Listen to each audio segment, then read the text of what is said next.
أعوذ بالله من الشيطان الرجيم بسم الله الرحمن الرحيم الحمد لله رب العالمين الرحمن الرحيم مالك يوم الدين إياك نعبد وإياك نستعين اهدنا الصراط المستقيم صراط الذين أنعمت عليهم غير المغضوب عليهم ولا الضالين آمين Bismillahirrahmanirrahim. Alhamdulillahirabbil alamin. Alhamdulillahi ala nikmatil iman. Alhamdulillahi ala nikmatil Islam.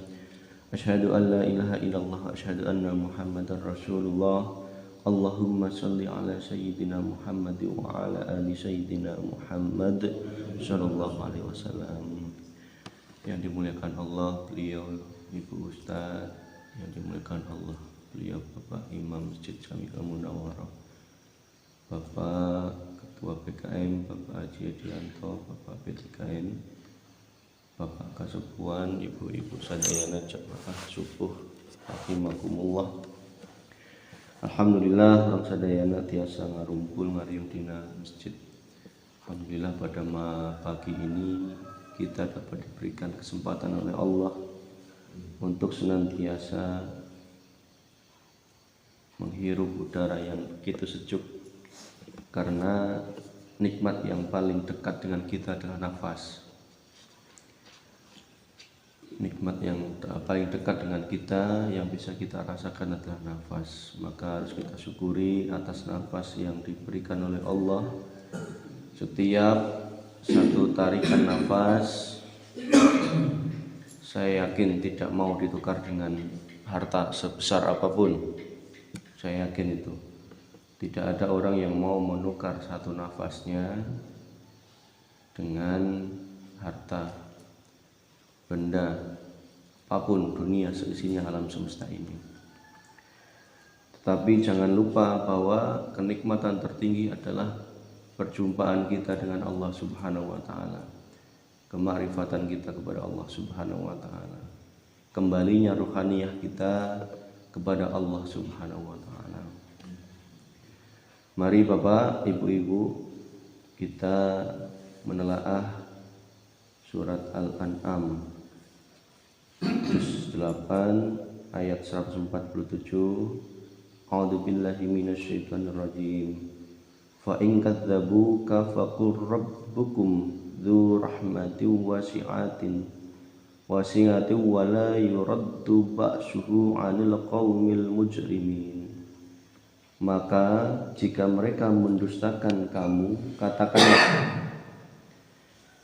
Tuhanmu mempunyai rahmat yang luas dan siksanya tidak dapat ditolak dari kaum yang berdosa. Bapak Ibu yang dimuliakan Allah, pada ayat Al-An'am ayat 147 kita diberikan petunjuk oleh Allah bahwa rahmat Allah itu begitu luas. Apa yang dimaksud rahmat Allah begitu luas?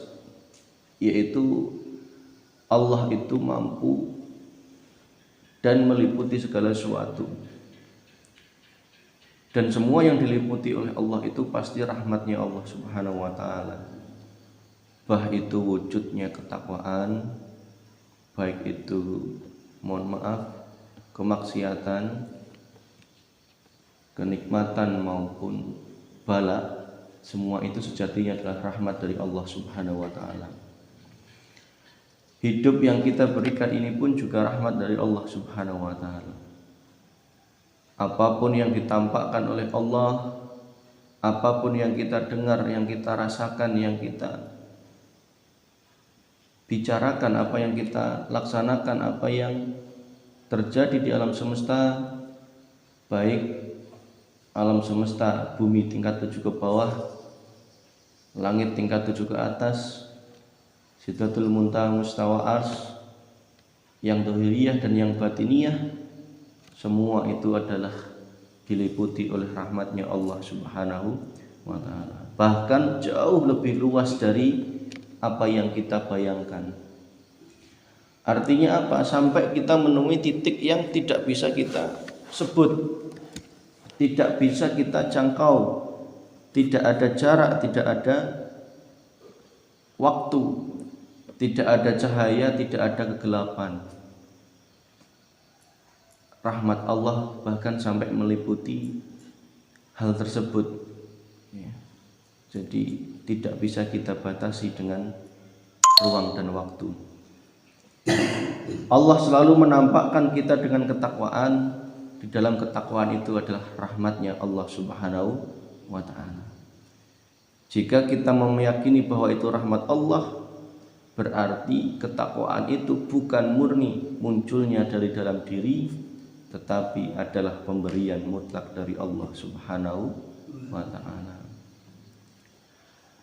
Jika kita sudah mengimani bahwa rahmat Allah sangat luas, berarti tidak ada satupun yang tidak luput dari rahmatnya Allah. Tidak ada satupun yang luput dari rahmatnya Allah. Mungkin itu kita namakan dengan kemaksiatan, tapi ingat di balik kemaksiatan itu, mohon maaf Bapak Ibu, sejatinya terkandung rahmatnya Allah Subhanahu wa ta'ala. Apa maksudnya? Di dalam kemaksiatan itu mungkin kita selama hidup kita pernah melakukan, dijalankan oleh Allah kemaksiatan-kemaksiatan baik dhahiriyah maupun batiniyah. Itu semua adalah proses rahmatnya Allah. Agar apa? Kita bisa merasakan nikmatnya surga. Tidak mungkin seorang jiwa bisa merasakan nikmatnya surga manakala tidak masuk neraka dulu. Tidak mungkin seseorang bisa merasakan, oh ini manisnya gula, jika tidak tahu rasanya pahitnya apa Pak? Obatnya. Jadi bisa membandingkan. Tidak mungkin seseorang mengatakan, oh ini terang, jika tidak pernah mengalami kegelapan terlebih dahulu. Saya yakin kita semuanya, saya panjenengan, semua pernah mengalami yang namanya kegelapannya hati. Bisa terulang kembali, istighfar terulang kembali, gitu nggih Pak nggih? Jadi tidak bisa kita memandang dari satu sisi saja, kita pandang semua itu adalah rahmatnya Allah Subhanahu wa ta'ala. Tetapi di balik itu Allah menuntun kita untuk selalu memohon ampun kepada Allah.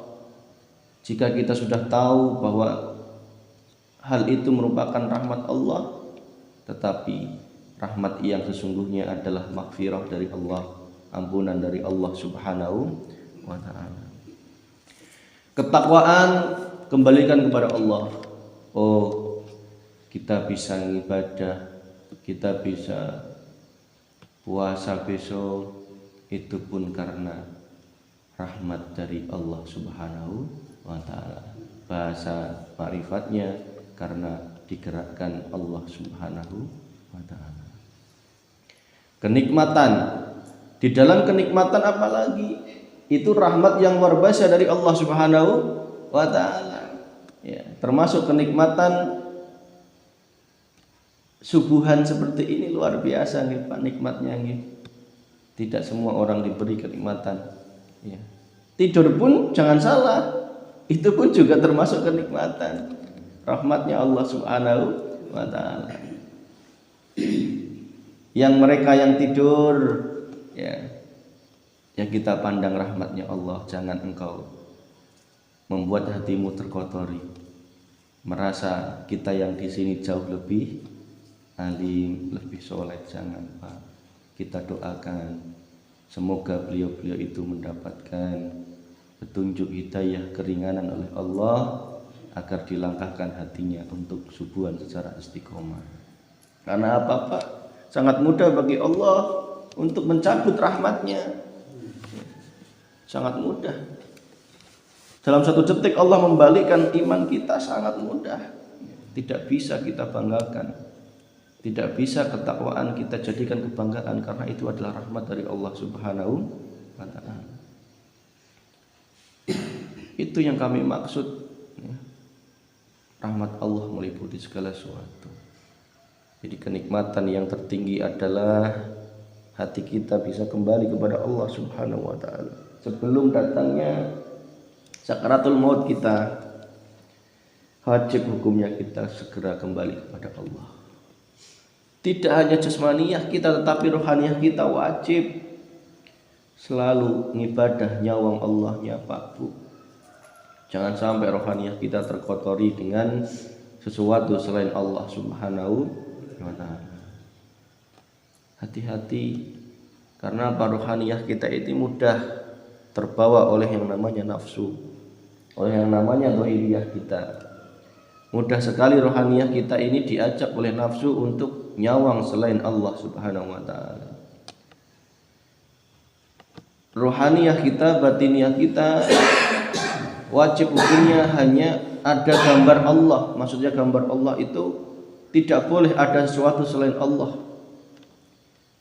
Cara gampangannya, jika dhahiriyah kita makan, menikmati tumpeng, hati kita tetap harus wajib mandang Allah Subhanahu wa taala. Jangan lalai. Bisa jadi waktu makan itu detik hati kita itu lalai terhadap Allah atas kesenangan dunia yang ditampakkan oleh dhahiriyah kita, Pak.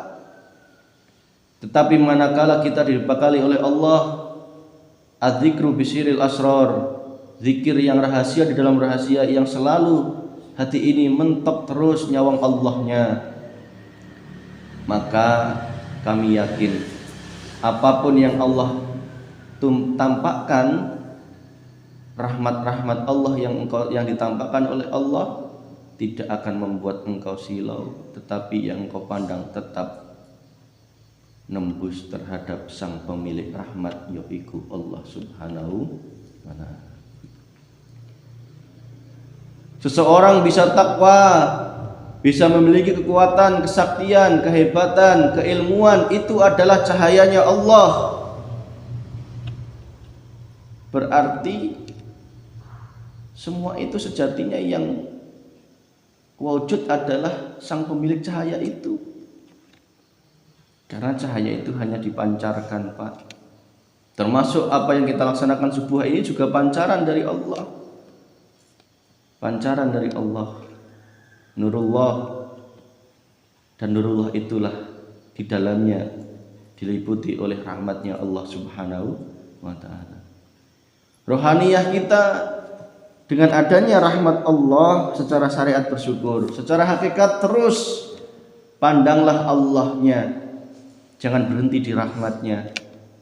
Contoh, jika engkau disinari oleh cahaya ketakwaan, diberi rahmat ketakwaan, jangan hanya beri ketakwaanmu saja, tetapi tembuslah, sadarilah bahwa itu semua ada sang hidup yang menghidupi ketakwaan kita, yaitu Allah Subhanahu wa ta'ala. Rasakan dalam imanmu, kita bisa takwa itu datangnya dari Allah, digerakkan oleh Allah, hingga akhirnya yang berperan hanya Allah. Jika masih ada sedikit saja pengakuan dalam diri kita, itu masih tergolong iman kita tercampuri syirik kepada Allah Subhanahu wa ta'ala. Bagaimana mungkin cahaya itu bisa mengaku sebagai matahari? Tidak mungkin, karena cahaya itu adalah datangnya dari matahari itu sendiri. Bagaimana mungkin rahmat Allah itu kita aku-aku, ya, kenikmatan kita aku, kekayaan kita aku, ilmu kita aku, ketakwaan kita aku, tapi giliran musibah dan kemaksiatan nggak mau ngaku, ya. Itu semua, Pak, adalah cahaya-cahayanya Allah yang membuat kita silau. Manakala hati kita silau, pasti akan yahjubuhum indallah, tertutup kepada Allah. Apa yang menjadi tutupnya kita? Bi ilmihim, bi ibadatihim, bi amwalihim, bi karomatihim. Itu semua bisa menjadi tutup hati kita kepada Allah Subhanahu wa ta'ala. Terakhir, Pak, kami berpesan, menjelang Ramadan, ayo Pak, laksanakanlah Ramadan nanti sebagai momentum untuk kita kembali kepada sang pemilik rahmat, yaitu Allah Subhanahu wa ta'ala. Jangan hanya tertipu di rahmatnya, tetapi pentokkanlah rohaniyah kita kepada sang pemilik rahmat, yaitu Allah Subhanahu wa ta'ala. Puasalah dengan puasa yang ada peningkatan tidak hanya dohiriyah dari imsak sampai dengan maghrib, itu adalah puasanya jasad, ditambah rohaniyah kita wajib hukumnya untuk tidak boleh memakan apapun, tidak boleh memasukkan apapun di dalam hati kita sesuatu selain Allah. Itu apa itu? Ubud dunia, kehormatan, kehebatan, kealiman dan sebagainya. Sesuatu selain Allah tidak boleh engkau masukkan dalam hatimu. Kalau sudah sesuatu selain Allah, berarti semuanya, tidak ada tawar menawar. Itulah hak yang murni. Terus sadari bahwa engkau sedang berpuasa dari subuh sampai subuh lagi, sampai subuh lagi, sampai engkau meninggal. Tidak hanya di bulan Ramadan. Sadari engkau terus sedang berpuasa. Tidak boleh memasukkan sesuatu apapun di dalam hati kita, yang wajib meliputi kita hanya Allah Subhanahu wa ta'ala. Itu Pak, insya Allah jika engkau sadar ke situ, puasa kita tidak hanya zahiriyah mendapatkan kencot saja, tetapi batinnya kita selalu nyawang Allah Subhanahu wa ta'ala. Semoga Ramadan besok kita diberikan umur yang barokah, umur yang panjang, diberikan keistiqomahan, dibukakan hati kita untuk menerima dinul haq, senantiasa hati kita hanya berdoa Allah Subhanahu wa ta'ala, dan dijadikan keluarga kita menjadi keluarga yang sakinah mawaddah warahmah, dan keturunan anak yang soleh-solehah, dan nanti kedepannya kita semakin sempurna fid dunya wal akhirah, dan juga sempurna secara kafah Islam kita kepada Allah, dan senantiasa kita dijadikan hamba Allah yang senantiasa diridhai Allah Subhanahu wa ta'ala. Rabbana atina fid dunya hasanah wa fil akhirati hasanah wa qina adzabannar. Walhamdulillahi rabbil alamin. Sirul Fatihah.